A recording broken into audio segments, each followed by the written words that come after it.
Welcome, brave souls, to the chilling depths of horror in detail, the realm where the shadows whisper ancient secrets and nightmares come to life.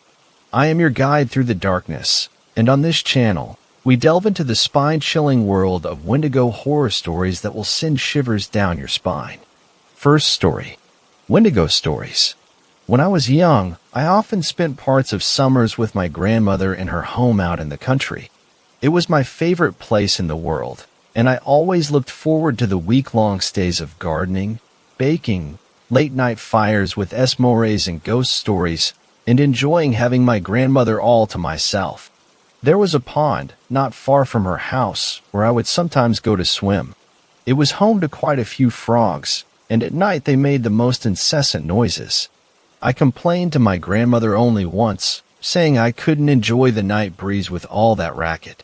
She took me on her lap and told me a story about an old man and woman who lived near a lake.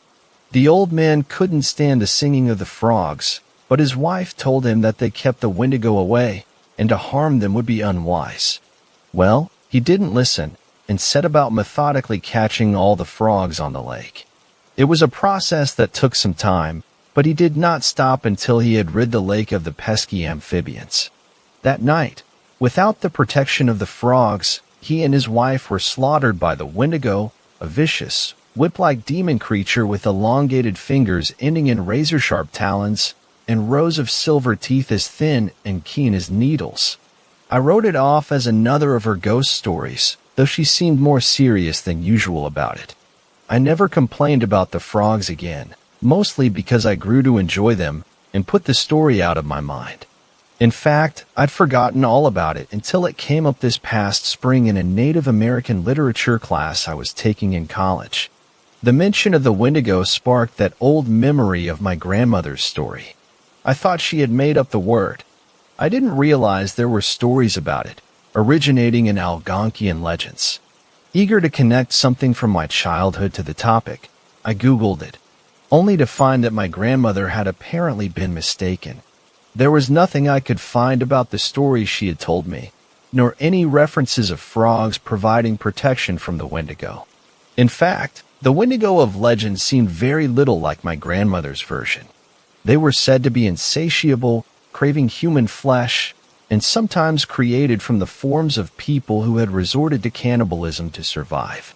Descriptions varied, but they sounded almost nothing like my grandmother's bogeyman version. I actually chucked as I read it, almost a bit embarrassed by how badly my grandmother had messed up the original tale. I changed residences this summer, moving to a newly built, 1,000 square foot, on each side, duplex on the edge of town. The other side is to be occupied by my landlady, who'd had the place built. However, she isn't scheduled to move the rest of her stuff in and begin living there for a couple of weeks. She's waiting for her lease to end. Even though my new place is only a few minutes from the edge of town, it feels much more isolated. I enjoy the seclusion of my new home and its proximity to a more natural setting. I'm surrounded by woods, and from my patio, I can even see a pond beyond the carefully landscaped lawn, which is meticulously carved out from the surrounding woodlands. Just like the pond near my grandmother's house, the frogs have put up a ferocious racket lately. I prefer not to pay to run my air conditioning if I can help it, so I have every window open to catch a breeze. That means that I can hear them as clearly as if I were standing on the water's edge. It took a few days to get used to the noise, but I'm fine now, just like I was those summers when I was young. In fact, the noise has been comforting to me during the stress of the move. Tonight is different.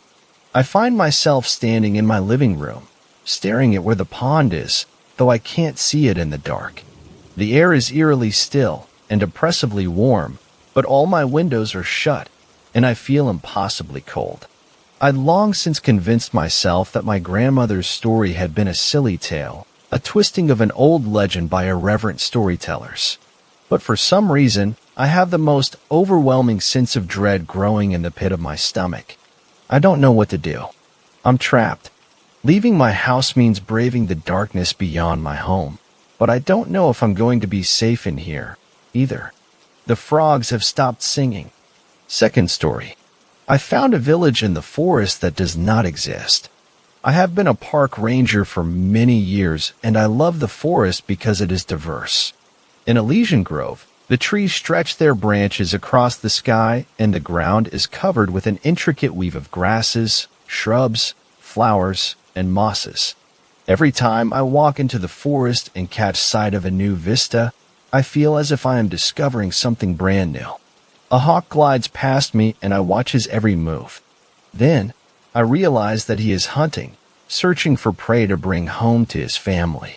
If a fire spreads through the forest and destroys everything in its path, a vast portion of our natural history will be lost forever. Several weeks ago, however, something peculiar occurred to me that I just have to share with you. I was on my usual patrolling in the forest. The towering trees and a canopy of leaves were so thick they blocked out all the light. The ground was covered in a soft blanket of moss, lichen, and ivy, with interweaving roots and fallen logs forming intriguing pathways. The air was thick with the fragrant scent of pine needles and wildflowers, and the sound of birdsong fills the air. A deep silence pervaded the forest, broken only by the rustling of leaves, the gentle ripple of stream water, and the croaks and calls of various wildlife creatures. Every now and again, I could hear distant thunder rumbling in the distance, or a twig snapping underfoot. Everywhere I looked, there was beauty and serenity. As I ventured further into the woodlands by my quad, I noticed smoke curling up in the sky. My mind leaped with worry that a forest fire had broken out. With caution, I inched closer to the aroma of smoke and hid in the dense foliage. To my surprise, I spotted an entire village that was concealed from view until now. I couldn't believe there were people living in this remote area of the forest. A small, peculiar village was tucked away in the depths of the forest. The buildings were made of logs and stones as if they had been grown from the ground itself. The village was surrounded by tall trees, obscuring it from view.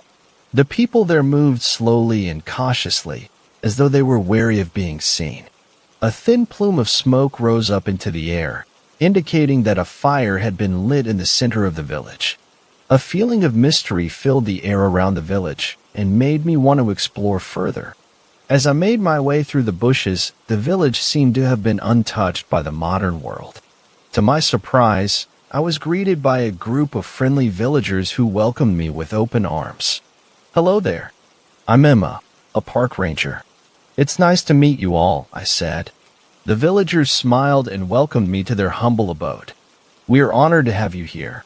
Emma, please come with us. We'll make you some tea," said one of the villagers. I followed them into a cozy house, where I noticed a peculiar tradition. The villagers always walked backward when entering or exiting a building. I couldn't help but notice that you all walk backward when entering or exiting a building. "Is there a reason for this?" I asked, curious. The villagers exchanged a look and then one of them spoke up. "Yes, it is a tradition that has been passed down for generations. We believe that walking backward brings us good luck and keeps evil spirits away." I nodded in understanding and took a seat at the table, where they served me a cup of tea made from herbs found in the forest. As I sipped on the warm beverage, I struck up a conversation with the villagers. "I must say, I'm quite amazed by this place. How long have you all been living here?" I asked. "Many generations. We've always lived here and never contacted anybody else," replied one of the villagers. I was taken aback by this statement. It was hard to believe that such a remote village had managed to survive without any contact with the outside world, not to mention that I had been working as a park ranger, but I had never come across their village, and I should have known about it. That's quite impressive. How do you manage to sustain yourselves?" I asked. "We have our own land and we cultivate it for our needs.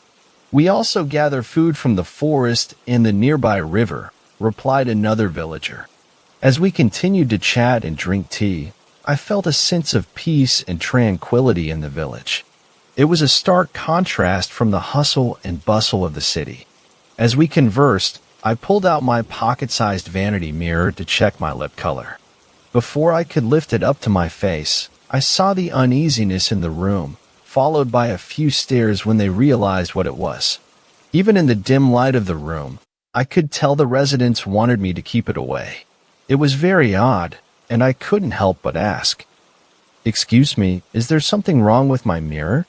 The residents looked at each other nervously, and then one of them spoke up. "We don't like mirrors in this house.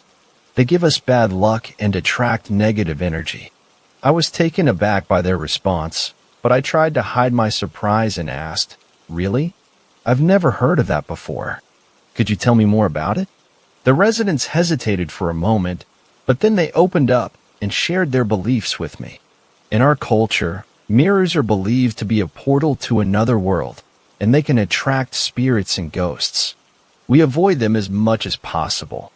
I nodded slowly, trying to be respectful of their beliefs, but I couldn't help but wonder why they were so afraid of mirrors. I decided to change the subject and asked them about their hobbies and interests. As we talked, I couldn't help but glance at my mirror every now and then, but the residents kept their distance from it. It was as if they were afraid to touch it or even look at it. I nodded in agreement and left, still feeling puzzled by their beliefs about mirrors. It was a strange experience, but it was also interesting to learn about a different culture's beliefs and customs. After a few minutes, I accepted their offer to explore the tiny village. As I stepped out of the house, I immediately noticed something strange. None of the people in the community had shadows. Even stranger was that their footsteps made no sound against the pavement. I froze in place and watched them in amazement as they moved silently through the streets. One of the inhabitants noticed my confusion and approached me. "Is everything okay?" he asked. I hesitated for a moment, trying to find the right words. I couldn't help but notice that you and your community members don't seem to have any shadows," I finally said, hoping for a logical explanation. The inhabitant shrugged. "It's just the way we are. We've always been this way, for as long as we can remember." I was getting frustrated with his vague answers. "But how is that even possible?" I asked, trying to keep my voice steady. The inhabitant looked at me calmly. "We don't know. It's just a part of our community's history and culture." I couldn't believe what I was hearing. It was like something out of a horror movie. I have to go," I stuttered, feeling uneasy. As I walked away, I couldn't shake off the feeling of dread that lingered within me. I had never experienced anything like this before.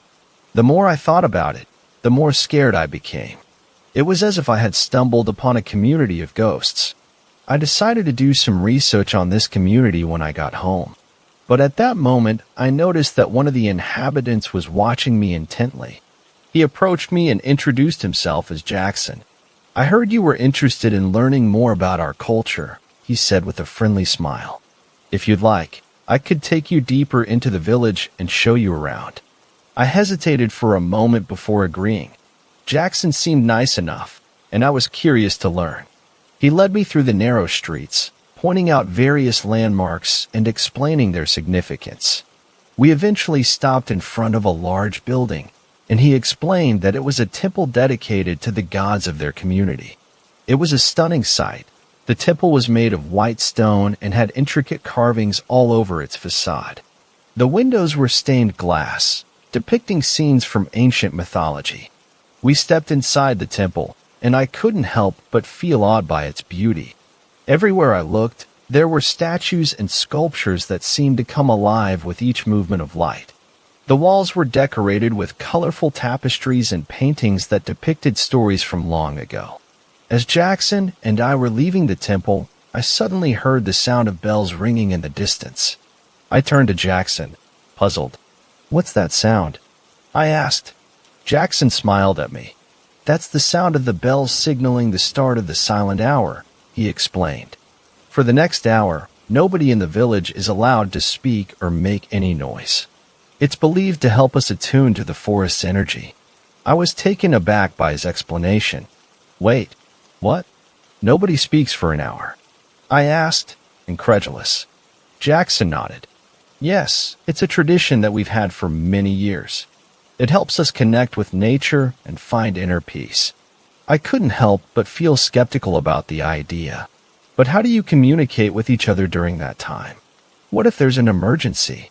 Jackson chuckled. We have our own ways of communicating without speaking. We use hand gestures and facial expressions, and if there's an emergency, we break the silence. As we walked through the village, I noticed that everyone was observing the silent hour. It was eerily quiet, with no sound except for the rustling of leaves and the occasional chirping of birds. I tried to keep quiet, but it was difficult for me. I was used to talking and making noise, and the silence was making me feel restless. I couldn't help but feel like I was being punished for something. But as the hour went on, I began to appreciate the stillness and quietness of the village. It was like a peaceful oasis in the midst of a chaotic world. And when the hour was over and the villagers started to talk again, I felt a sense of relief and gratitude. Although it was strange and unfamiliar to me, I accepted the tradition and learned to appreciate the beauty of silence. It was a humbling experience that taught me to slow down and appreciate the present moment. After the end of the silent hour, the village returned to its usual liveliness. People were talking and laughing, children were playing, and the sounds of music filled the air. I spent some more time exploring the village, admiring its beauty and talking to the locals. But as I spent more time with them, I began to notice something strange. The people in the village were somehow different from anyone I had ever met before. They spoke in a strange language that I couldn't understand, and their customs and beliefs were completely foreign to me. It was as if I had stepped into a different world, one that didn't seem real.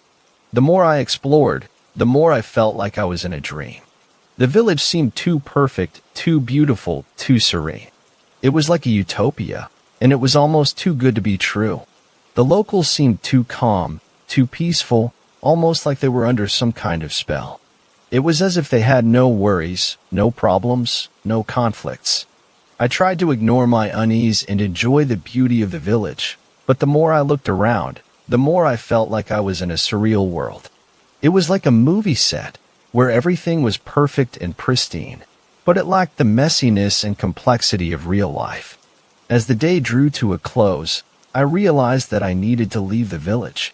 It was too strange, too unreal, and I couldn't wait to go back home. As it was getting darker, I noticed that the eyes of the inhabitants seemed to glow subtly in the darkness. It was a strange sight, and it sent shivers down my spine. I turned to Jackson, who was standing next to me, and asked, "Why are your eyes glowing like that?" Jackson looked at me, a hint of amusement in his eyes. "Our eyes have always been like this," he explained. "It's a part of our biology. We can see in the dark, which is why we don't need any lights in the village." I couldn't help but feel creeped out by his response. "You don't need any lights because your eyes glow?" I asked, trying to make sense of it all. Jackson nodded. "Yes, that's right. And we don't sleep either. We believe that sleep is a waste of time and that we can achieve more by staying awake all the time." I couldn't believe what I was hearing. It was like I had stumbled upon a village of nocturnal creatures. "You never sleep?" I asked, feeling more scared than ever. Jackson smiled. "No, we don't. We spend our nights meditating and connecting with nature. I wanted to leave the village as soon as possible." I couldn't shake off the feeling of dread that lingered within me. It was as if I had stumbled upon a community of creatures that were not human. "I have to go," I said, my voice shaking. "Thank you for showing me around." Jackson nodded in understanding. "Of course. It was nice to have you here. Come back anytime." I turned and walked away, feeling like I had escaped from a nightmare. The experience had been both fascinating and terrifying, and I couldn't wait to leave the village behind. I started running towards my quad, desperate to get away from the strange village. I felt like I was being watched, and I could feel the eyes of the villagers on my back as I ran. The darkness seemed to stretch before me, and the stars shone brightly in the night sky. The forest was dark and eerie, with twisted trees that seemed to reach out for me. The only sound was the rumble of the quad's engine and the rustling of leaves in the wind. The night was quiet and still, with no signs of life around me. As I drove deeper into the forest, the darkness seemed to close in on me, making it difficult to see what lay ahead. I could feel my heart pounding in my chest, and my palms were sweating on the handles of the quad. It was as if the forest was alive and was watching me. The only thing that kept me going was the thought of getting out of the forest and back to civilization. I had never felt so alone and vulnerable, and I was desperate to get out of there as soon as possible. As I continued driving, the forest seemed to become even more surreal. The trees were twisted and gnarled, and the shadows seemed to move and shift in the darkness. It was like a nightmare come to life, and I couldn't help but wonder if I would ever make it out of there alive. But then, I saw a glimmer of light at the ranger station, and my heart leaped with hope. It was a sign of civilization, and I knew that I was getting closer to safety. With renewed energy, I drove towards the light, determined to make it back home. The forest may have been eerie and terrifying, but I was stronger than my fear, and I knew that I could make it out of there. As I arrived at the ranger station, I felt a sense of relief wash over me. I could see my colleague, John, sitting at the front desk, typing away on his computer. When he looked up and saw me, his expression changed from one of surprise to concern. "Are you okay?" he asked, noticing the pale and terrified look on my face. I shook my head, feeling too scared to speak at first. Then I took a deep breath and told him about my experience in the strange village. John listened intently, nodding occasionally as I recounted my encounter with the villagers.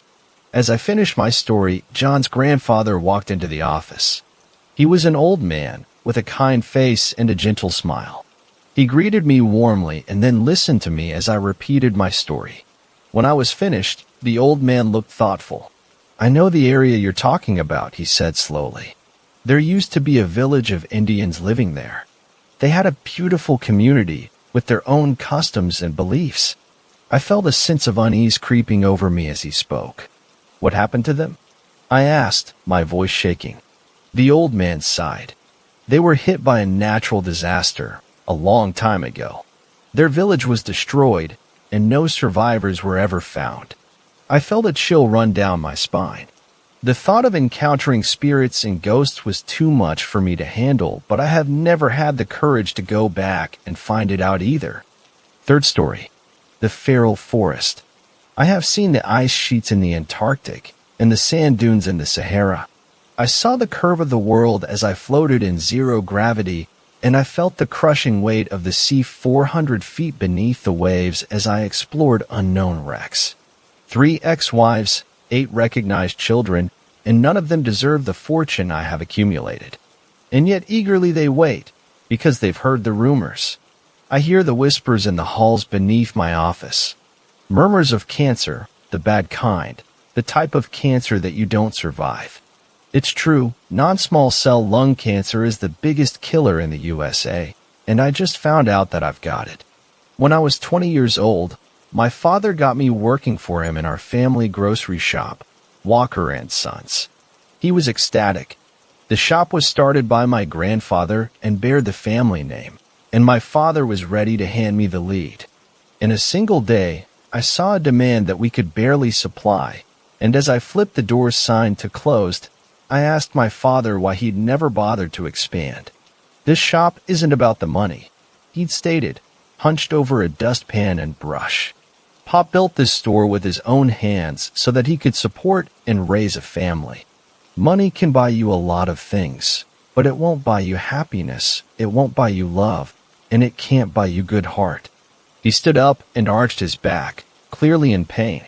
7 years later, when the 25th Walker and Sons supermarket opened, I was on my yacht with a group of entrepreneurs and philanthropists that had become my friends. I had proved my father wrong for the first time. When I was in my mid-30s, supermarkets were just a small drop in an ocean of investments, startups, and ventures. I was one of the super rich, the top 1% of the top 1%. By that time, I could promise you that there was at least one item, in any room, almost anywhere in the USA, that my companies had some part of manufacturing, designing, or constructing. That's when I met Hannah, and found a love with a price that would prove my father wrong a second time. I nearly lost myself back then. Hannah spent her time looking after my first two children while I got high on whatever I could get my hands on. Meanwhile, the money kept us together. She was happy as long as she had a credit card without a limit. Thousands were spent on designer shoes and clothes. Tens of thousands were spent on nannies.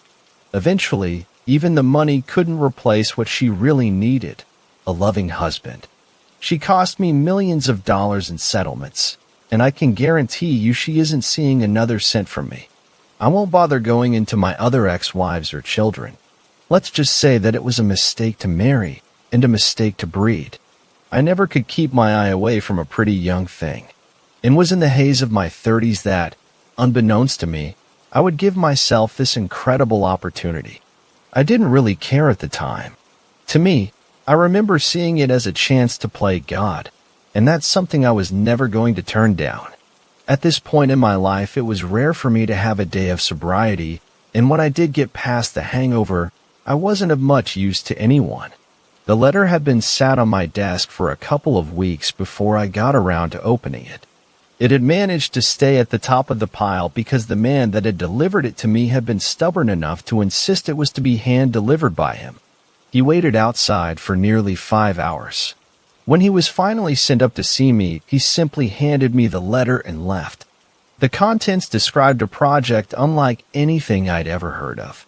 It asked for a hefty amount of money just to begin, and then an annual sum to cover the costs of staffing and research and development.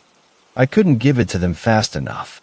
I secured myself a line with the head of operations, Mark Young, and told him I was always on the other line. Mark purchased a vast amount of lush forest land in an area I won't disclose under his own name with an account funded by me. He erected a wall around the perimeter and hired 24-hour surveillance. Not a single spot in or around the forest was unseen at any time. With that, and a tree canopy thick enough to avoid any potential satellites snooping on us, we were safe. A building large enough to be a small town was constructed. It had a food mall, a hairdresser, a small hospital, staff living quarters, and everything the workers would need in their new home, for however long their contract was for. Mark's plan could never have come to fruition without me, so I owned him. Between ourselves, we called it the forest. In public, we didn't talk about it at all. No one did. The staff were looked after as long as they didn't ask any questions. We tried our best to keep the sections separate, and, in general, everyone was happy to keep their knowledge to themselves. Our first step was to buy the orphans. We purchased 25 healthy baby boys and girls from different orphanages of different ethnicities and countries. We raised them without language, without education, without love. Once they could walk, they were taken from the nursery and placed into the nest. The nest was designed to introduce the subjects to the world. It was a simple 3-walled room with a ceiling to keep them dry, and a small outside area enclosed by a simple chain-link fence to keep away any animals. There was nothing in the nest except for grass and mud. We didn't clothe the subjects or give them beds. Mark wanted to know what a real human was like. Each morning and night, a siren would wail. From a hatch in one of the walls, we would drop cooked meats. As the children grew older, they began to fight for the food. Scratching, pushing, and pulling at hair. Nothing was against the rules when food was involved. Once they were 5, male subject 6 wandered up to the fence and put his face against the wire. His body was already marked with scars and bruised from that day's fighting. Without much hesitation, he clambered up the wire frame and dropped down the other side. From that moment, the subjects were free to roam the forest. As puberty set in, the forest became a difficult place for the girls, and consequently, the boys. Under the circumstances, it was difficult to say if consensuality was something we could ever consider. These were humans, but they did not have a language beyond grunts and shouts. They did not have law that permitted or denied certain acts. Everything was natural. This was the first time we saw something that divided the pack. Suddenly, the boys were no longer happy in each other's company. With sex came ownership, and with ownership came an unwillingness to share. The biggest of the boys were also the first to hit puberty. Male subjects 1 and 12 each took control of a large proportion of the girls.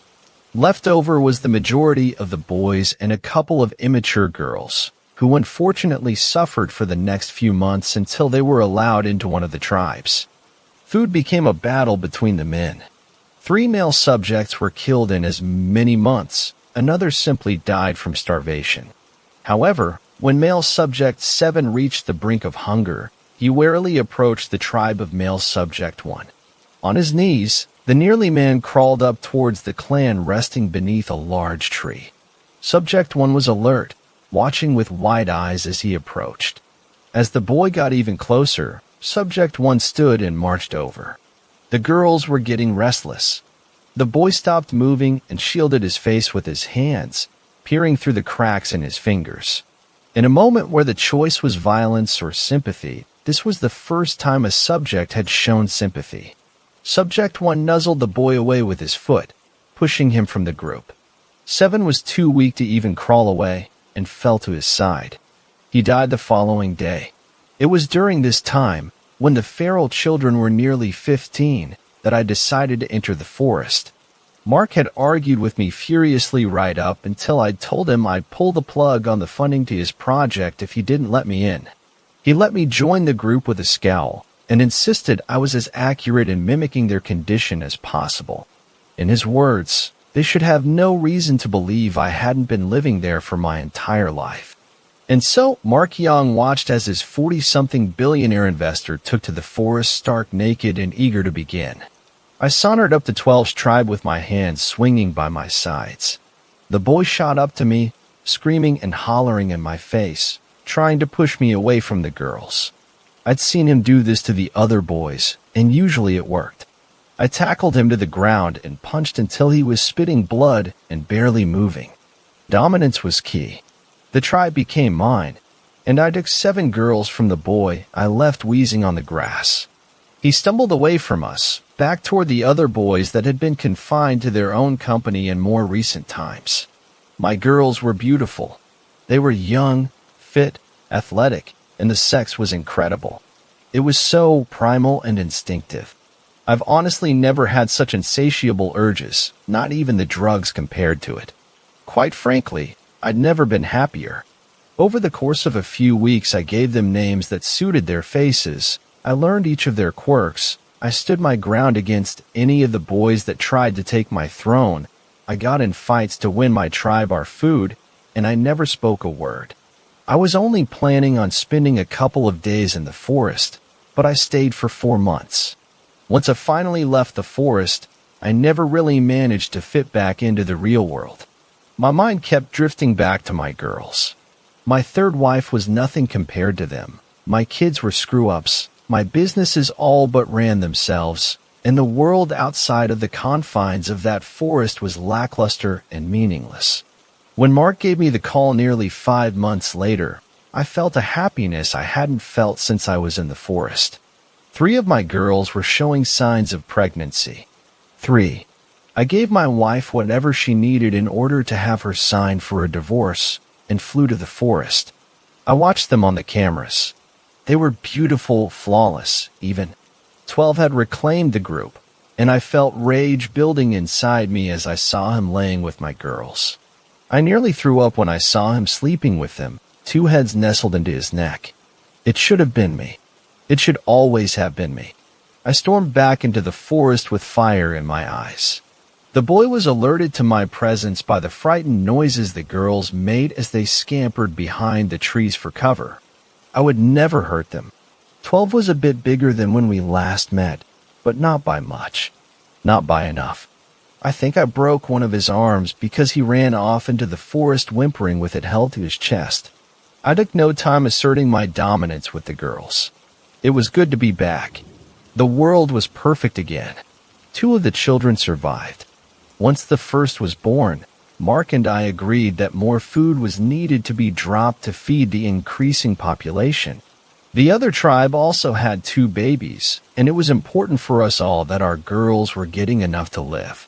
Male subject 1 and I had come to an amicable, unspoken agreement that we would each take half of the food that was dropped. The other boys scavenged what we left behind. Every 6 months I had a checkup with the doctor in the building attached to the nest, and after a few years I stopped talking altogether. My companies continued to profit. My children did not care for me, or I for them, and I truly needed nothing more in the world. Today I had my biannual checkup with the doctor. I've been living in the forest continuously for 17 years. The sounds of the city drive me crazy. All of the engines and horns and shouting and bright lights all through the day combine with the foul air and make my head spin.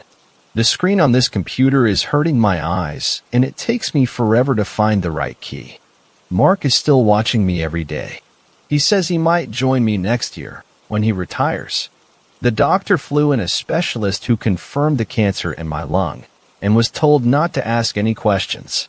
What's funny is that, even now, I have the chance to prove my father wrong for a third and final time.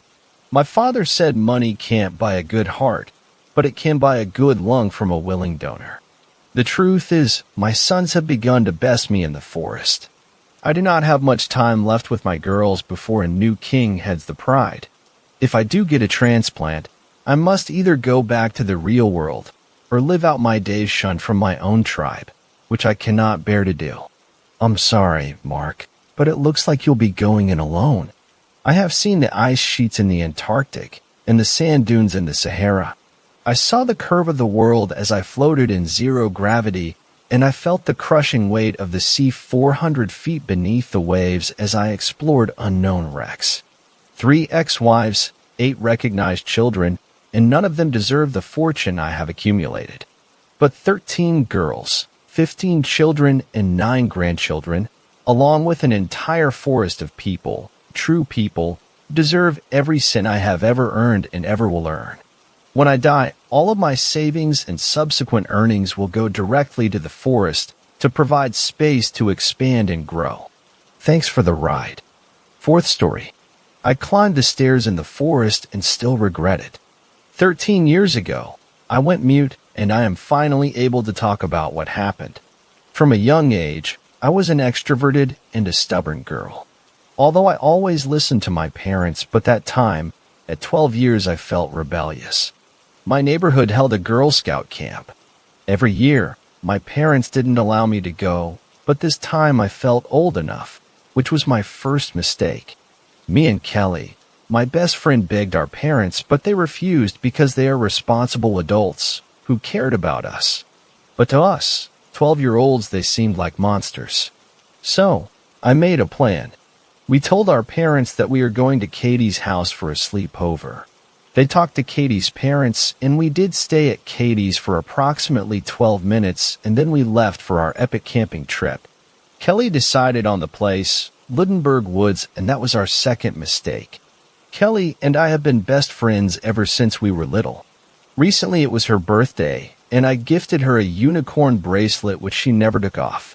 Our neighborhood is surrounded by woods. The Girl Scout camp took place in the eastern part of Westvia Forest, so we were quite far away.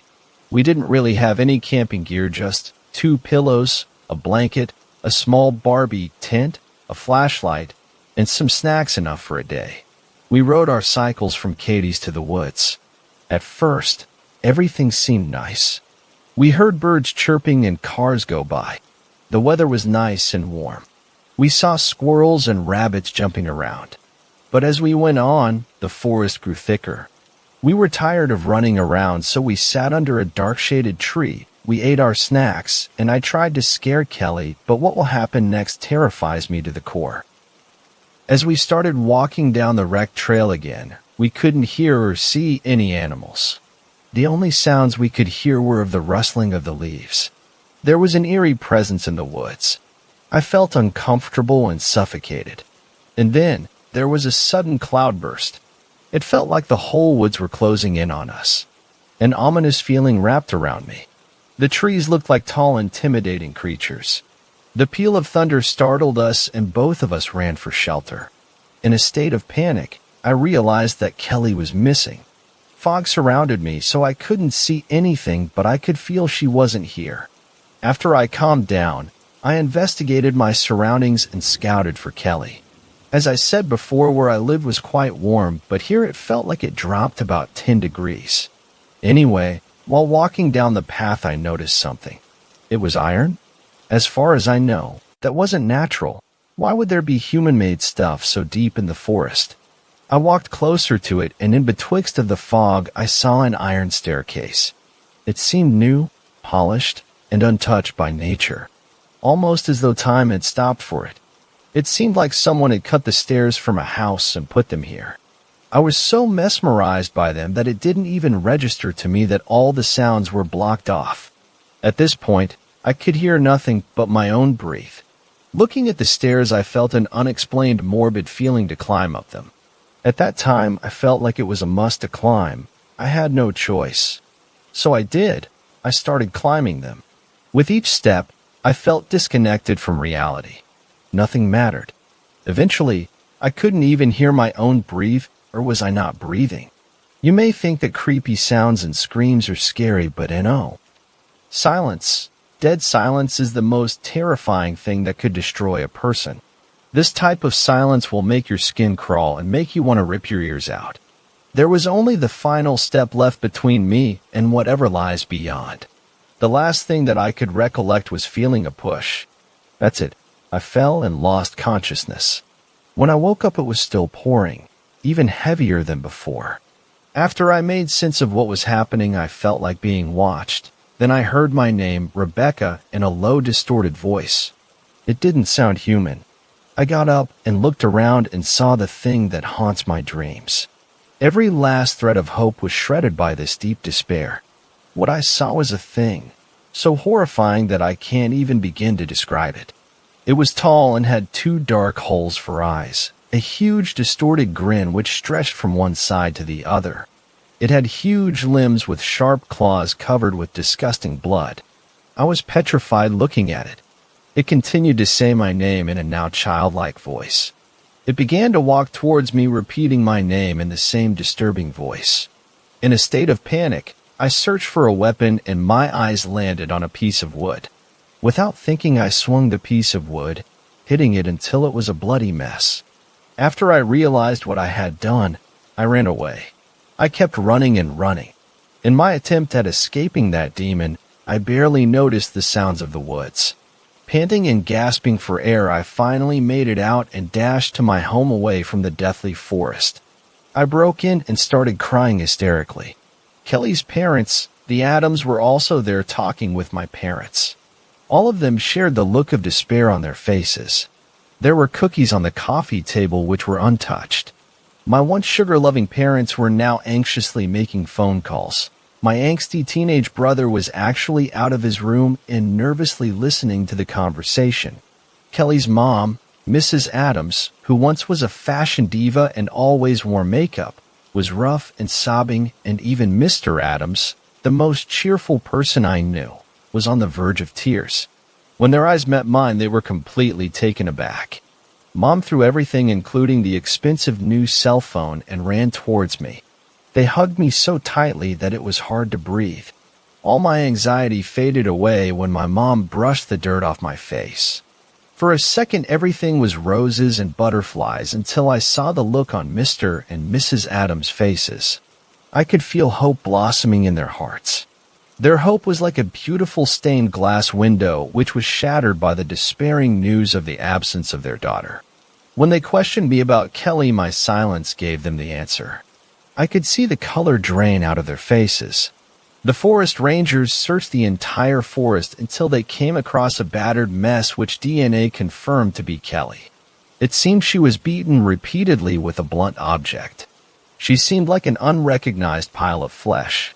Kelly, who once was a high-spirited girl, obsessed with unicorns and nature, was now a part of the soil.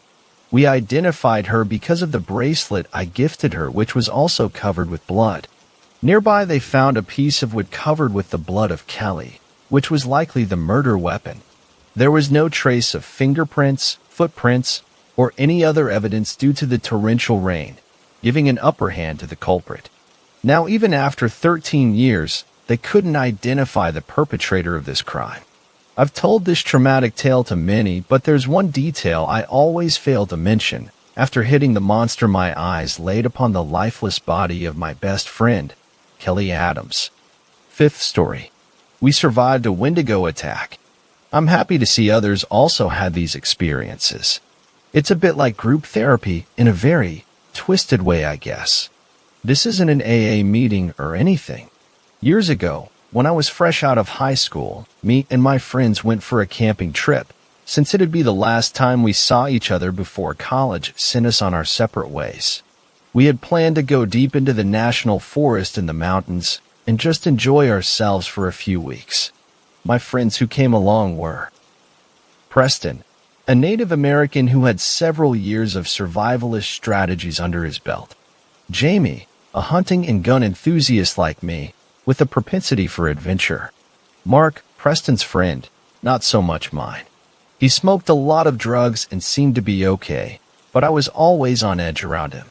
With us we packed 2 tents, dried fruit, rice, jerky, camping supplies, and beer, along with a Mini 14 rifle A Saiga, 12 shotgun, 2 pistols, my Taurus Judge revolver, and Jamie's .357 revolver.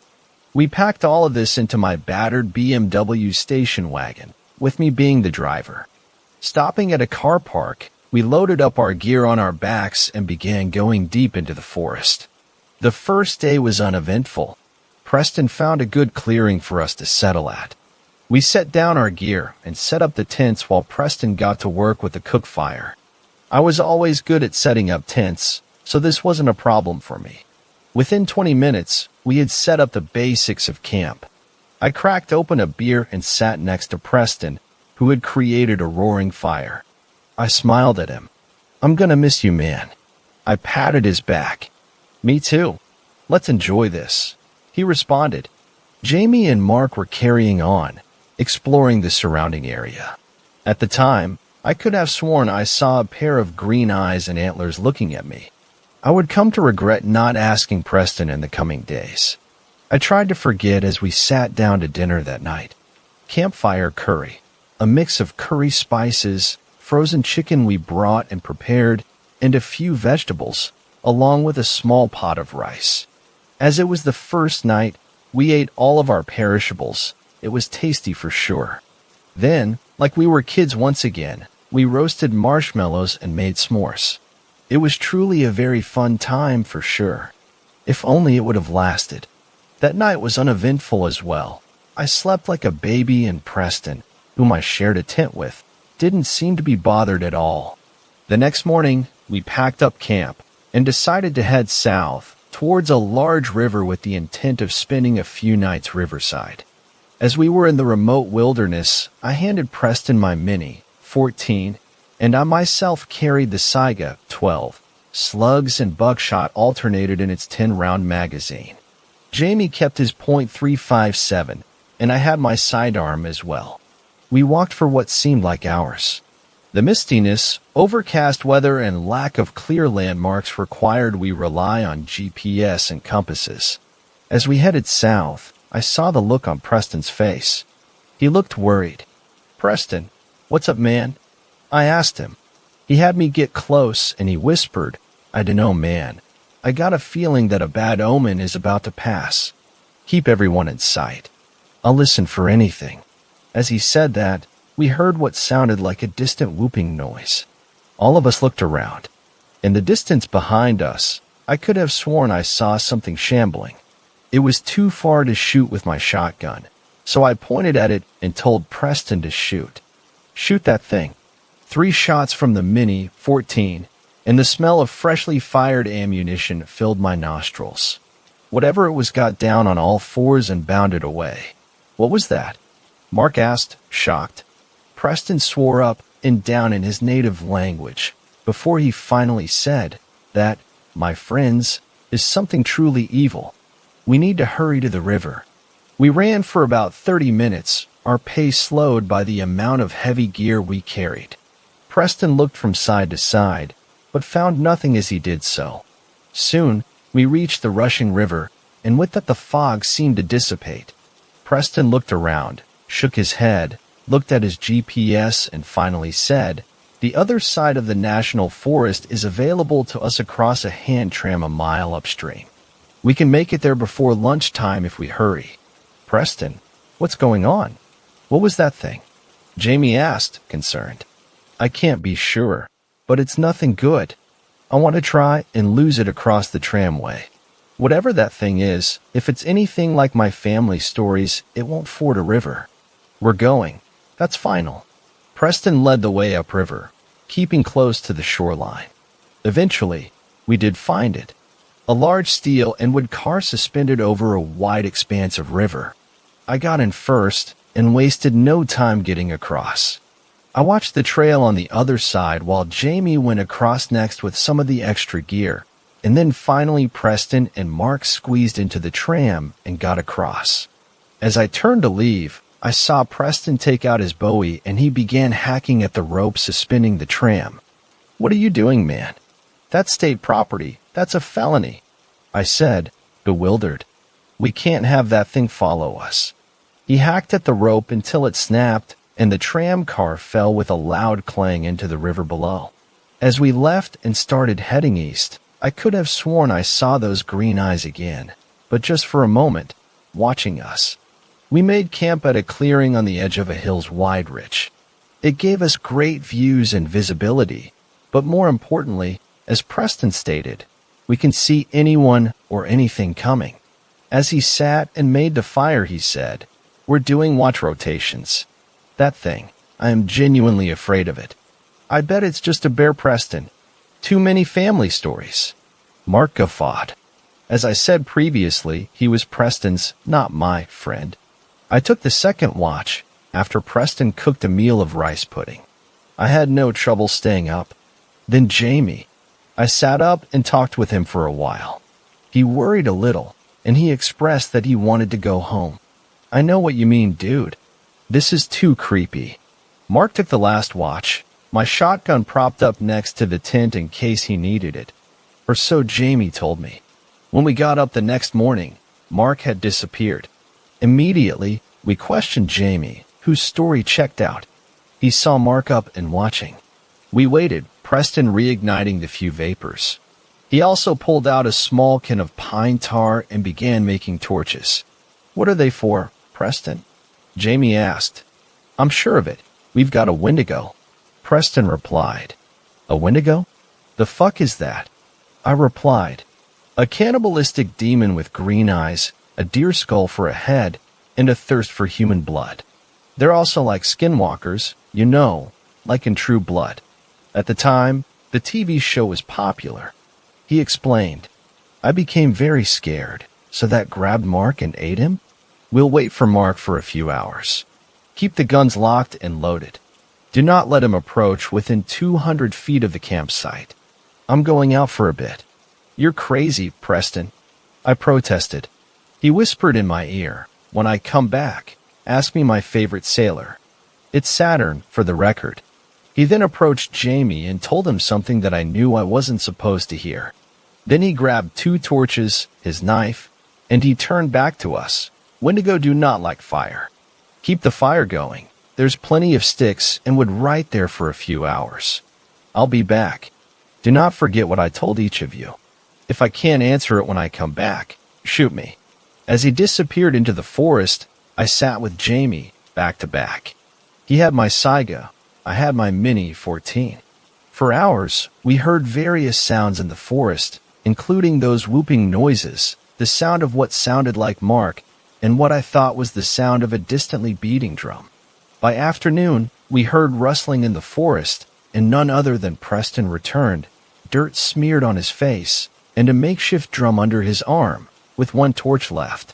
He stopped short of the campsite when I raised my gun at him. "What's this about, guys?" "It's me, Preston," he said. "What is your favorite Final Fantasy protagonist?" Jamie asked. "Squall, of course." Jamie lowered his gun. "What is your favorite sailor?" I asked slowly and deliberately. "Saturn, of course." "I suppose this means Mark is still missing." "Yes," he responded. I lowered my gun and said, "Come on up, dude." And yeah, We heard whooping noises but no sign. Preston averted his gaze. It's hunting us. I confirmed the tracks, and my little serenade in tribal chants caused it to at one point come and look at me. How did you get away? I asked. I chased it with fire. They're afraid of it, remember? He responded. Do guns harm them? I asked slowly. It can injure them, but you really need fire or silver. We only have fire, as usual. We're going to burn one of the tents and drop some gear. We're going light. We're heading to the highway. It's 35 miles to the east, but we can get there over 2 days. But we'll need to double our night rotations. And if you see anything that looks like Mark, he's dead, guys. I'm sure of it. Preston responded. I was very afraid at this point. The sinking feeling that my idea could have gotten everyone killed. I took charge. We will do 15 miles today and 20 tomorrow. We will hitch a ride back to the car. We'll burn our trash as we move. We'll burn the tent tomorrow morning. Let's go, now. We hastily packed what we could carry and burned much of our non-essentials. We hurried throughout the afternoon and early evening, running when we could and walking as quickly as we could. The whooping call continued to seem to follow us at a distance. I didn't, however, see antlers or green eyes when I looked back. Eventually, we found a clearing that was decently sized, had good visibility and sticks. We hastily gathered firewood, all staying as a group, and we pitched camp. That dinner was cold jerky and dried fruit. Preston was unwilling to attract attention from smells, but he did create several pine tar torches and set them at the outskirts. We didn't say a word, but me and Preston took the first watch. Then Jamie and Preston, then me and Jamie. This continued every 2 hours until the daytime. As day broke, we heard screaming. Mark's voice came from the woods crying for help. Preston shook his head. It got him. We can't do anything about it. We burned the tent and continued traveling throughout the day. I could see it today, though. It didn't bother to hide itself by noon. The Wendigo was about 7 feet tall. Its limbs were blackened, 2 glowing green eyes set into a deer skull with antlers. Soft whooping noises. It kept its distance. I pulled my revolver and aimed at it, about 250 feet away. Firing, I hit it in the chest. It barely flinched. The thing turned and stared at me. Preston began to shout at it aggressively in his native language. It stopped, tilted its head, and then responded to him. I asked him, "What the hell did he say to you?" I asked him what he did with Mark. He responded, "Who's that?" Preston then grabbed my Mini 14 and fired repeatedly at him. This abomination seemed to get annoyed. I followed up with a well-placed slug to the chest from my Saiga. It howled in pain and dashed away into the woods. We better run, I think. I remarked to the group. We ran for a good 20 minutes when suddenly, in a clearing ahead of us, was a human silhouette. Naked, filthy. Guys, it's me. You gotta take me back. I escaped that thing and have been running from it for the last day. It was Mark. I pointed my Saiga at Mark. What happened to your clothes, Mark? Yeah, and if you're Mark, tell us the name of the school we went to. Preston said. He pointed the rifle at his head. Come on, guys, don't play around. It's me. I'm cold, I'm hungry, and I want to go home, he protested. Jamie shoot him in the leg with his revolver. Mark screamed in pain. Unless you want the next to be your head, answer the fucking questions. Jamie shouted. That's when Mark's head snapped to Jamie in a grossly unnatural fashion. I was paralyzed by fear as it appeared as if Mark was contorting and screaming in unnatural tones. I fired, repeatedly, all remaining shells in the magazine. It just seemed to shred the upper skin. Putting that on my back, I remembered, Wendigos hate fire. I grabbed my lighter and a can of bug spray, and I dashed at the thing that was once Mark, spraying it with the fire from my makeshift flamethrower. As I burned it, Preston laid down 2 entire magazines into it and then dumped the rest of his pine tar on it, and Jamie emptied his revolver. When it finally stopped screaming and moving, we were left with a mutilated and charred corpse, half Mark, half Wendigo. We all threw up. Preston began to butcher its corpse and said, "I've got to destroy the corpse. It's only right that I do this." For an hour, Preston burned and cut up the corpse, then cut the heart out. He put it in a plastic bag and then shoved it into his jacket. It took us another few hours to reach the highway. Preston sat and began to cry on the sidewalk as Jamie kept a hitchhiker thumb out. I sat next to him and asked, "What are you going to do with the heart?" "I have to take it to the reservation. There, my elders have to know these things are still out there. And we need to protect those from these monsters. He clenched his fist. "I'll wipe them out by myself if I have to." For Mark. By evening, a sympathetic farmer stopped and let us ride his bed into town. From there I paid for a cheap motel room, where we breathed a few sighs of relief. The next day, we returned to my car. Thankfully, it started, and we left the area around the forest easily. I didn't talk to Preston for several weeks after that. He eventually showed up at my house during the summer and asked my father if he could stay the night. At the time, I still was living at home. My dad obliged. Preston told me that the elders were shocked and told him that they'd amass a party and take care of it. They came back with the skull of 2 Wendigos and 6 hearts. They also found scraps of Mark's t-shirt, surrounded by a pile of decaying gore. To this day, Preston, Jamie, and me have had a pact to never tell anyone about the horror we witnessed. I only break this pact now, years later, and because we can safely say that this is behind us for the present. My advice: if you hear whooping noises and see green eyes and antlers, run or fight it with fire. Guns can cause it pain, but only fire or silver can kill it. I pray that the abominations are wiped out one day, but I know in my heart that won't happen. Be safe, everyone. Thanks a lot for watching the video till the end. Subscribe to our channel Horror in Detail. Drop your opinions/suggestions in the comments section, and like the video as it helps with the YouTube algorithm.